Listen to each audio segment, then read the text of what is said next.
ఓం గం గణపతయే నమః. ఓం నమ శివాయ. ఈరోజు కార్యక్రమానికి స్వాగతం సుస్వాగతం. హాయ్ ఫ్రెండ్స్, అందరూ ఎలా ఉన్నారు? ఈరోజు విశేషమైన యోగం, లక్ష్మీనారాయణ యోగం కలిసి వచ్చిన అద్భుతమైన యోగం. అటువంటి ఈ రోజున ఎటువంటి పూజలు ఆచరించాలి, మనం ఏ ఏ భగవంతులకు మనం ఎటువంటి పరిహారాలు పూజలు ఆచరించాలో ఈ వీడియోలో మనం స్పష్టంగా తెలుసుకుందాం. వీడియోని ఎక్కడా స్కిప్ చేయకుండా జాగ్రత్తగా చివరి వరకు చూసి కార్యక్రమంలో చెప్పిన ప్రతి ఒక్క పూజా విధానాన్ని, పరిహార విధానాన్ని పాటించి మీరు మరియు మీకు తెలిసిన వారికి కూడా ఈ వీడియోని షేర్ చేసి ఆ భగవంతుని యొక్క సదా అనుగ్రహం ఆశీస్సులు పొందుతారని ఆశిస్తూ నేటి వీడియోను పంచాంగంతో మొదలు పెడదాం. నేటి పంచాంగం తేదీ 31/1/2024 శ్రీ శోభకృతనామ సంవత్సరం ఉత్తరాయణం హేమంత ఋతువు పుష్యమాసం కృష్ణపక్షం. ప్రస్తుతం పంచమి, తదుపరి షష్ఠి. ప్రస్తుతం నక్షత్రం హస్త నక్షత్రం, తదుపరి చిత్తా నక్షత్రం ఉంటుంది. వారం బుధవారం. తదుపరి నేటి సుభాషితం అంశం గురించి తెలుసుకుందాం. నేటి సుభాషితం: మిమ్మల్ని 10 అడుగుల దూరం పెట్టే వారికి మీరే 100 అడుగులు దూరంగా ఉండండి. ఎందుకంటే మీకు విలువ ఇవ్వని మనుషుల కోసం ఆరాటపడడం కూడా వృధా. తదుపరి కార్యసిద్ధి అంశం గురించి తెలుసుకుందాం. జాగ్రత్తగా తెలుసుకోండి. ఈరోజు కార్యసిద్ధి అంశంలో ఇప్పుడే చేయవలసిన పూజా విధానం అత్యద్భుతమైనది. తప్పకుండా అందరూ జాగ్రత్తగా చూడండి. ఈరోజు కార్యసిద్ధి అంశంలో మనం ప్రస్తుతం హస్త నక్షత్రం అంటే చంద్ర నక్షత్రం ఉంటుంది. ఈరోజు నక్షత్రాధిపతి బుధుడు. బుధుడికి అధిదేవతలు దుర్గాదేవి మరియు శ్రీ మహావిష్ణువు. ఈరోజు విశేషమైన యోగం కలిసి వచ్చింది. రవితో బుధుడు లేదా చంద్రుడు కలిస్తే లక్ష్మీనారాయణ యోగం. అందువలన ఈరోజు మనం ఇప్పుడే చేయవలసిన పూజా విధానంలో శ్రీ లక్ష్మీనారాయణలను పూజించాలి. ఈరోజు మీకు కుదిరితే సంపెంగ పూలను సేకరించండి. ఒకవేళ సంపంగి పూలు దొరకకపోతే ఏవైనా సరే సుగంధభరిత పుష్పాలు దొరికినా సరిపోతుంది. దవనం లేదా మరువం లాంటి సుగంధభరితమైన పత్రాలు సేకరించుకోండి.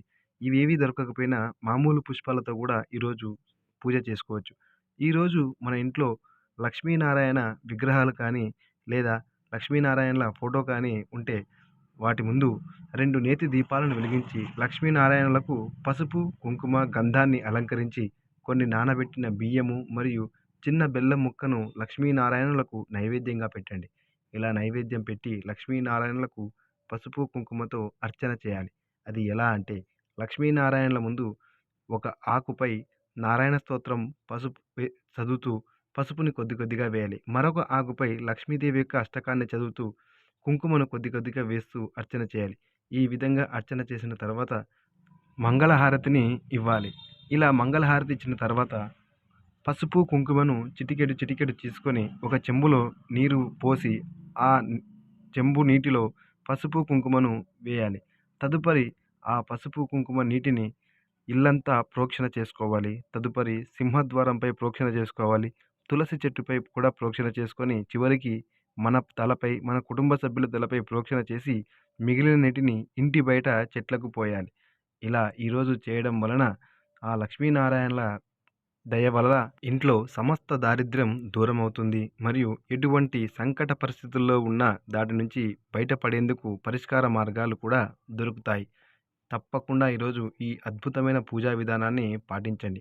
ఈ లక్ష్మీనారాయణ యోగంలో ఈ పూజను ఆచరించి ఆ లక్ష్మీనారాయణల యొక్క అనుగ్రహాన్ని పొందండి. తదుపరి మంత్ర ప్రభావం అంశం గురించి తెలుసుకుందాం. ఈరోజు మంత్ర ప్రభావం అంశంలో మనం పఠించవలసిన దివ్యమైన మంత్రం ఆ మహాలక్ష్మి అమ్మవారి యొక్క మంత్రం.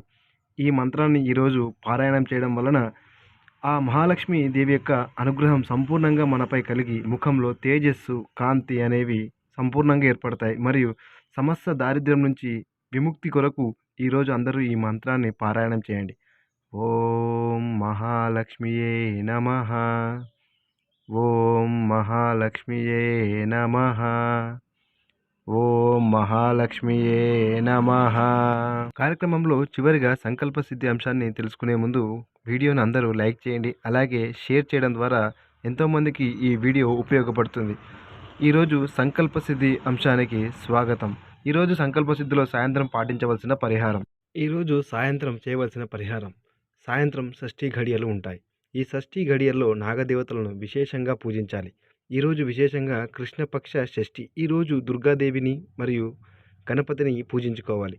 ఈరోజు మనం సాయంత్రం మినప్పిండితో 2 ప్రమిదలను చేసి 2 వత్తులు ఒక వత్తిగా చేసి నూనెతో కానీ నెయ్యితో కానీ దుర్గాదేవి ముందు కానీ లేదా గణపతి ముందు కానీ దీపాలను వెలిగించుకోవాలి. ఈరోజు మనం ఇలా వెలిగించడం వలన చెడు ద్వారిలో వెళుతున్న మన పిల్లలు, మనం ఎవరైనా ఉంటే సన్మార్గంలోకి వెళ్ళడానికి మంచి మార్గం ఏర్పడుతుంది. ఇలా ఈరోజు దుర్గాదేవి ముందు దీపాలను వెలిగించడం వలన ఇంట్లో ఎవరికైనా కోపం, ద్వేషం ఎక్కువగా ఉంటే అలాంటివి తగ్గుతాయి. ఒకవేళ వినాయకుడి ముందు దీపాలను వెలిగించడం వలన పిల్లలకు ఉండే చెడు అలవాట్లు, చెడు గుణాలు పోయి వారు మంచి మార్గంలో పయనించడానికి మార్గం ఏర్పడుతుంది. అద్భుతమైన పూజా పరిహారం అందరూ తప్పకుండా ఆచరించి సదా ఆ భగవంతుని అనుగ్రహం, ఆశీస్సులు పొందుతారని ఆశిస్తున్నాం. అందరూ మన ఛానల్ను సబ్స్క్రైబ్ చేసుకొని నిరంతరం ఫాలో అవుతూ మన ఛానల్ ద్వారా ఎన్నో పూజా విశేషాల గురించి తెలుసుకుంటూ ఆ భగవంతుని ఆశీస్సులు పొందగలరు. సర్వే జన సుఖినో భవంతు. లోకా సమస్తాం సన్మంగళాది భవంతు. Thank you for watching.